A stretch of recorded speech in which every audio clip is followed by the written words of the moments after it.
ভুটানে চাকরি করেছি 1.5 বছর। শুনলাম ভুটানের লোক নিচ্ছে, আমি চলে গেলাম, ইন্টারভিউ দিলাম, চাকরি হয়ে গেল। তো ভুটানে চাকরি করতে করতে আমার মনে হলো যে ভুটানেও কমিউনিস্ট পার্টি করা উচিত।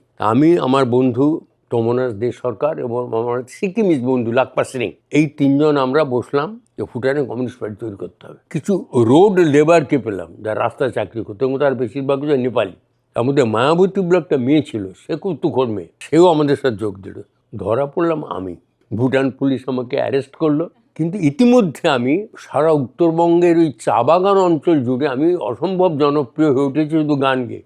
তা আমাকে অ্যারেস্ট করেছে শুনে জয়গাঁও, হ্যামিল্টনগঞ্জ থেকে শুরু করে হাসিমারা, এই সমস্ত বিস্তীর্ণ অঞ্চলে যে চা বাগানের শ্রমিকরা, তারা জয়গাঁও রাস্তা অ্যাভয়েড করে 3 দিন কোনো ট্রাক ঢুকতে দেয়নি। তারপর আলোচনাতে বসে আলিপুরদুয়ার থেকে বাবু নন্দী এবং আশিস কুমার সরকার বলে 2 জন অফিসার তারা যান, কথা হয় এবং তারা আমাকে মুক্তি দেন, যে শর্তাধীন মুক্তি, সেটা আমি কোনোদিন ভুটানের মাটিতে আর পা রাখতে পারবো না। নতুন নতুন মজার আড্ডার জন্য সাবস্ক্রাইব করুন let's talk with Meghla. Let's talk